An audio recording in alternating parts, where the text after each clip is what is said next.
अस्सलाम वालेकुम। आज का जो हमारा टॉपिक है वो रिंग थ्योरी के ऊपर है और मेरी पिछली वीडियोस होप्स हो कि आपने साथ साथ देखी हो। एक प्रॉब्लम है रिंग थ्योरी के अंदर जो मैं चाह रही थी कि आपके साथ डिस्कस करूं। ये देखें, if in a ring R the equation ax is equals to b for all a and b are any two elements of the ring where a is non equals to 0 has a solution. किसी भी ring के अंदर इस तरह की जब भी आप इक्वेशन बनाते हैं तो इस तरह की इक्वेशन का वो आपसे कहता है कि सोल्यूशन ऑलवेज़ एग्जिस्ट करता है। ये सपोज़ कर लें और फिर आप ये शो करके दिखाएं कि आर जो है वो आपका डिवीजन रिंग है। इसमें इस इक्वेशन में ख़ासियत ये है कि इस इक्वेशन जब भी आप इस तरह की इक्वेशन किसी रिंग में बनाएंगी तो इसमें ए और बी की जो सिलेक्शन है वो कोई से भी दो एलिमेंट्स आप ए और बी उठा सकते हैं रिंग में से, लेकिन जो ए है एक्स का कॉफिशेंट है उसके ऊपर सिर्फ एक कंडीशन है कि that should be non zero. बस आपने ये इक्वेशन बनानी है, तो फिर जब भी आप इक्वेशन बनाएंगे उसका सोल्यूशन आपके पास कोई ना कोई एग्जिस्ट करेगा। और आर को आपने डिवीजन रिंग दिखाना है, जबकि आर इट्सेल्फ एक रिंग है।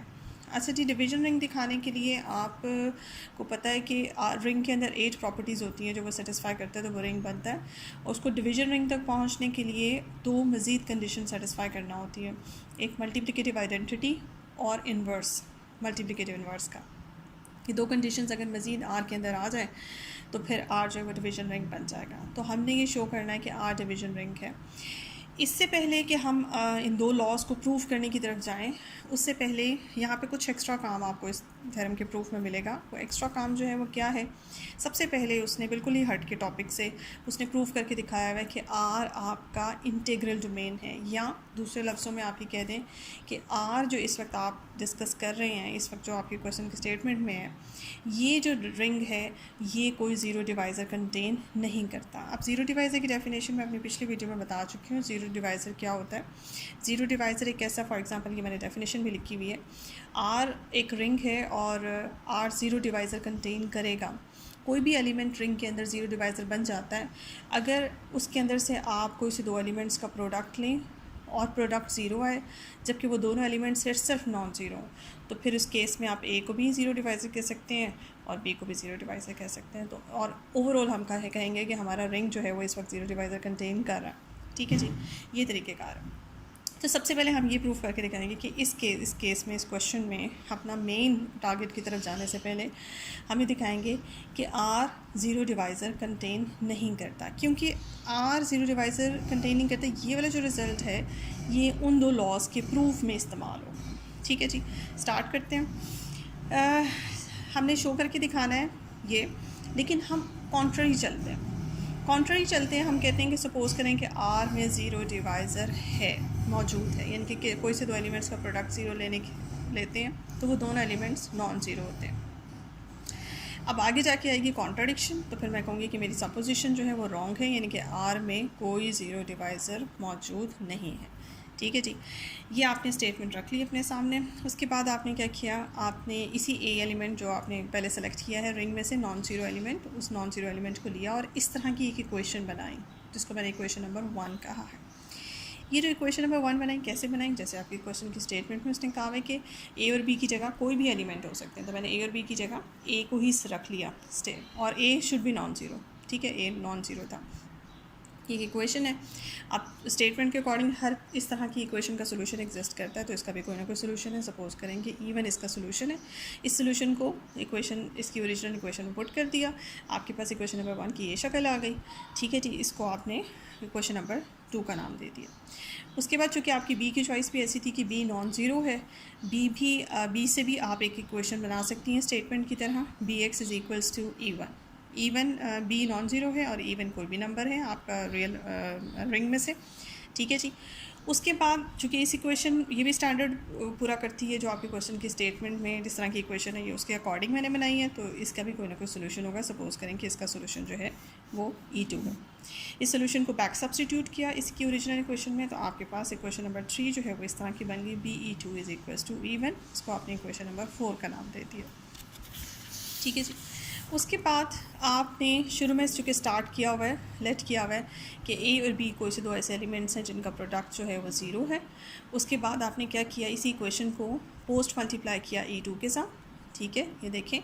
और उसके बाद राइट हैंड साइड 0 बन गई और फिर BE2 is equals to E1 है। जैसे कि आपकी पिछली मैं आपको दिखा दूँ, ये इक्वेशन थी, इक्वेशन नंबर 4 जो लास्ट में आपने बनाई थी, BE2 is equals to E1। तो यही वैल्यू उठाई और BE2 की जगह पुट कर दी, that is E1। AE1 is equals to 0। और ये जो इक्वेशन है, ये जो वैल्यू है AE1 की, इसको उठाया और अपनी पिछली एक इक्वेशन आपके पास है, इक्वेशन नंबर 2 जिसको नाम दिया था AE1, यहाँ उठा के उस A की वैल्यू पुट की, AE1 की। AE1 इज़ इक्वल्स टू 0 और आपने यहाँ इक्वेशन नंबर 2 में पुट किया, आपके पास आंसर आ गया A इज़ इक्वल्स टू 0। लेकिन सिंस क्या था, सिंस हमारी A की चॉइस ऐसी थी, A हमने ऐसे सेलेक्ट किया था, A हमने नॉन ज़ीरो सेलेक्ट किया था, लेकिन यहाँ से रिज़ल्ट आता है कि A 0 है, तो इसका मतलब ये दोनों बातें, हमारी सिलेक्शन और हमारा रिज़ल्ट दोनों एक दूसरे के ऑपोजिट हैं, कॉन्ट्राडिक्ट करेंगे, तो हमारी जो है सपोजिशन वो रॉन्ग हो गई। ठीक है जी, हमारी सपोजिशन रॉन्ग हो गई। और जो हमारी सपोजिशन थी कि R में ज़ीरो डिवाइज़र है, so R has no zero divisor, R का कोई ज़ीरो डिवाइज़र नहीं है। अगर ज़ीरो डिवाइज़र किसी भी रिंग में मौजूद नहीं होता तो वह रिंग जो है इंटेग्रल डोमेन बन जाती है। हम ये भी कंसिडर कर सकते हैं कि R जो है वो यहाँ पे इंटेग्रल डोमेन बन गई है। अच्छा जी, उसके बाद अब ये रिज़ल्ट हमने संभाल के रखना है, इस रिज़ल्ट को हमने आगे जाके इस्तेमाल करना है अपने मुख्तलिफ लॉज, ये जो 2 लॉज हैं इनके प्रूफ में। अब आते हैं मेन काम की तरफ, identity law. Identity law under multiplication. आपने क्या किया, आपने दिखाने कि आप R में से कोई भी एक, अगर रैंडमली एक नॉन ज़ीरो एलिमेंट उठाती हैं, कोई भी एलिमेंट उठाएं, उसके लिए आपके पास कोई ना कोई आइडेंटिटी मौजूद है, यानी कि कोई ना कोई एलिमेंट यहाँ पे ऐसा मौजूद ज़रूर है जो कि 1 का कैरेक्टर सेटिस्फाई करता है। उसके लिए आपने एक एलिमेंट रैंडमली उठाया और उसको स्पेसिफिकली लिया कि वो नॉन ज़ीरो है, और आपने ये इक्वेशन बनाई, जैसे क्वेश्चन के स्टेटमेंट में A should be non zero. आपने ये इक्वेशन बना लिया और इसका कोई ना कोई सोल्यूशन होगा। सपोज करें कि इसका solution x is equal to E है, इसको सब्सटीट्यूट किया, नई इक्वेशन ली आई। इस इक्वेशन को आपने पोस्ट मल्टीप्लाई करना है x के साथ। ये देखें,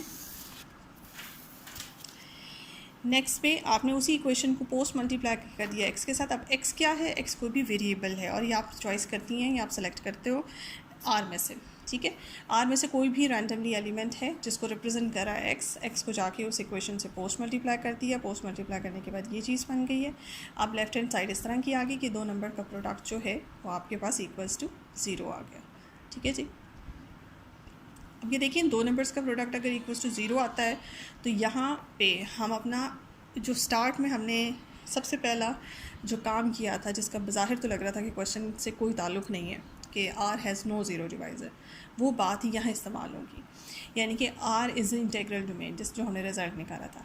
तो चूँकि R इंटेग्रल डोमेन है तो 2 नंबर्स के प्रोडक्ट से ये आंसर निकलता है कि वो दोनों में से कोई एक नंबर ज़ीरो ज़रूर है। ये जो मैंने यहाँ से ये रिज़ल्ट निकाला, ये जिसको मैंने ब्रैकेट में बांध किया है डिब्बे में, ये रिज़ल्ट जो है ये आपका तभी निकलता है इस इक्वेशन से डायरेक्टली, अगर आप ये कंसिडर करें कि R इंटेग्रल डोमेन है।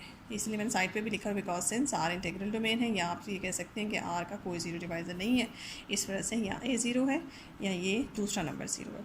लेकिन चूँकि A की चॉइस ऐसी थी कि A 0 नहीं है तो फिर ये वाला रिज़ल्ट तो नहीं ओके हो सकता। तो दूसरी बात कि ये नंबर 0 है, ये ठीक है। EX minus x is equals to 0, यहाँ से आपके पास क्या बनता है, EX is equals to x बनता है। E का बिहेवियर यहाँ पे ऐसे लगता है जैसे कि E एक आइडेंटिटी एलिमेंट है जो किसी भी एलिमेंट, रिंग के एलिमेंट के लेफ़्ट से मल्टीप्लाई होकर आंसर में वही एलिमेंट देती है। तो A यहाँ पे लेफ़्ट आइडेंटिटी बन जाती है। अब ये लेफ़्ट आइडेंटिटी है, लेफ़्ट आइडेंटिटी को अभी तो ये लेफ़्ट आइडेंटिटी बनी है, राइट भी बनना है।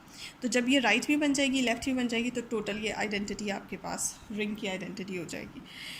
अब इसकी राइट आइडेंटिटी के ऊपर काम करते हैं। अभी सिर्फ E आपका लेफ़्ट आइडेंटिटी बना है। राइट आइडेंटिटी के लिए आपने क्या किया, आपने कंसिडर की ये क्वेश्चन, ये आपने एक टर्म कंसिडर की, consider XE minus x equals multiplied by E। वही E जो आपकी लेफ़्ट आइडेंटिटी बनी थी उसको ये आपने खुद से एक टर्म बनाई, ठीक है। और यहाँ x जो है वो किसी भी आर्बिट्रेरी एलिमेंट को यहाँ पे रिप्रेजेंट कर रहा है रिंग के, उसको E से मल्टीप्लाई किया माइनस एक्स, ये एक नंबर बनाया आपने और इस नंबर को राइट हैंड साइड से E से मल्टीप्लाई कर दिया, ठीक है। उसके बाद ये ब्रैकेट खोली, ब्रैकेट खोलने के बाद ये चीज़ें आपके पास आई। इस ई को ई से मल्टीप्लाई करने के बाद ई आइडेंटिटी नहीं है, ई लेफ़्ट आइडेंटिटी है। तो देखें ये एक नंबर अगर मैं कंसिडर करूं और ये आइडेंटिटी लेफ़्ट आइडेंटिटी कंसिडर करूं, तो लेफ़्ट आइडेंटिटी इसके साथ मल्टीप्लाई होके वापस आपको ई देती है। सेम नंबर आपस में कैंसिल होने से आपके पास ज़ीरो आ गया। इसका मतलब ये हुआ कि देखें इन दोनों नंबर्स को आपस में मल्टीप्लाई किया, मल्टीप्लाई करने से ज़ीरो आ गया। तो it's mean to be this again आ चुकी इंटीग्रल डोमेन है, तो इसका मतलब है या ये नंबर ज़ीरो है या ई ज़ीरो है, ठीक है, या ई ज़ीरो है या ये नंबर ज़ीरो है, इन दोनों का प्रोडक्ट ज़ीरो आ गया। तो ई तो ज़ीरो नहीं हो सकता, ठीक है, क्यों? क्योंकि मेरे पास ई लेफ़्ट आइडेंटिटी है, पहले ही मैं पहले वाले पार्ट में प्रूव कर चुकी हूँ कि ई लेफ़्ट आइडेंटिटी है। तो लेफ़्ट आइडेंटिटी ज़ीरो, कभी भी लेफ़्ट आइडेंटिटी किसी भी ग्रुप के अंदर या रिंग के अंदर लेफ़्ट आइडेंटिटी नहीं बन सकता, तो इसलिए ई ज़ीरो नहीं हो सकता, ठीक है। तो पीछे एक ही ऑप्शन बचता है कि ये ब्रैकेट जो है आपके पास ज़ीरो है, ये ब्रैकेट ज़ीरो है, तो x is equal to x. अब ई यहाँ पे क्या है, ई एक लेफ़्ट आइडेंटिटी थी, वही लेफ़्ट आइडेंटिटी इस किसी भी रिंग के एलिमेंट के साथ राइट से मल्टीप्लाई होकर भी आंसर आपको वही एलिमेंट देती है। इसका मतलब वही लेफ़्ट आइडेंटिटी आपके पास राइट आइडेंटिटी भी बन गई। सो ओवरऑल आपके पास जो है ई एक आइडेंटिटी एलिमेंट का कैरेक्टर सेटिस्फाई कर रहा है आपके रिंग के अंदर। अच्छा जी, अब दूसरी तरफ आते हैं, दूसरे लॉ की तरफ आते हैं, इन्वर्स लॉ। हमने ये शो करना है कि रिंग के अंदर हर एलिमेंट जो नॉन ज़ीरो है उसका इन्वर्स एग्जिस्ट करता है। तो उसके लिए अब ये चूँकि पहले प्रूव हो चुका है कि रिंग के अंदर आइडेंटिटी मौजूद है, ये आइडेंटिटी है, और फिर मैंने रिंग में से एक नॉन ज़ीरो एलिमेंट सेलेक्ट किया और मैंने ये क्वेश्चन की स्टेटमेंट जैसी एक इक्वेशन बनाई, और इस इक्वेशन का सोल्यूशन जो है वो चूँकि एग्जिस्ट करेगा। सपोज़ करें कि इस इक्वेशन का एक सोल्यूशन है x is equals to b. इस सोल्यूशन को मैंने इस इक्वेशन में इंसर्ट कर दिया, आपके पास इक्वेशन बनी A B is equals to E. यहाँ से क्या पता चल रहा है, यहाँ से पता चल रहा है कि ए कोई भी एक नॉन ज़ीरो एलिमेंट था, इस नॉन ज़ीरो एलिमेंट के लिए एक एलिमेंट बी एग्जिस्ट करता है जो राइट हैंड साइड से इससे मल्टीप्लाई हो तो आंसर में आइडेंटिटी आता है। तो बी का कैरेक्टर जो है यहाँ पे बिल्कुल ऐसा है जैसे राइट इन्वर्स होता है। सो बी आपके पास ए का राइट इन्वर्स बन गया, ठीक है जी। अब राइट इन्वर्स आपको लेफ़्ट इन्वर्स इसके प्रूफ में नहीं मिलेगा, लेफ़्ट इन्वर्स उसने प्रूफ नहीं करके दिखाया हुआ। ये बात याद रखें कि अक्सर क्वेश्चंस में आपको जब आप आइडेंटिटी लॉ और इन्वर्स लॉ समटाइम्स हमने प्रूफ करना होता है कि ये एलिमेंट जो है वो आइडेंटिटी है, और हम सिर्फ उसको राइट आइडेंटिटी प्रूव करते हैं या लेफ़्ट आइडेंटिटी प्रूव करते हैं, वन साइडेड आइडेंटिटी प्रूव करते हैं, तो उसका ऑटोमेटिकली रिज़ल्ट ये निकलता है कि ये आइडेंटिटी है। बिल्कुल इसी तरह से अगर आप एट अ टाइम ये प्रूव कर दें कि कोई एलिमेंट वन साइडेड इन्वर्स रखता है, कोई भी element one sided inverse contain करता है, तो हम अंडरस्टूड समझेंगे कि वो अगर फॉर एग्जांपल राइट इन्वर्स है तो वो लेफ़्ट भी कंटेन करेगा, और अगर लेफ़्ट है तो वो राइट भी कंटेन करेगा। तो वन साइडेड इन्वर्स भी अगर आप प्रूव करके दिखा दें किसी एलिमेंट का एग्जिस्ट करता है, तो ऑटोमेटिकली उसका सेकंड दूसरे ऑपोजिट साइडेड इन्वर्स भी एग्जिस्ट करेगा, ठीक है जी। ये एक लंबा सा क्वेश्चन था, एक प्रॉब्लम थी आपकी जो मैं समझती थी कि मेरा कराना ज़रूरी है, तो मैंने आपको करा दी। इसका रिज़ल्ट इसका देख लें, ये काफ़ी लंबा है और पेपर में भी आने के इसके चांसेस हैं। सो होप सो कि आपको समझ आ गया होगा। आप अपने कमेंट्स जो है इस वीडियो को देखने के बाद ज़रूर दें, और मेरे चैनल को सब्सक्राइब करें और इस वीडियो को लाइक करें, और कोई प्रॉब्लम हो तो मुझसे प्लीज़ कमेंट्स में पूछ लें। Thank you so much.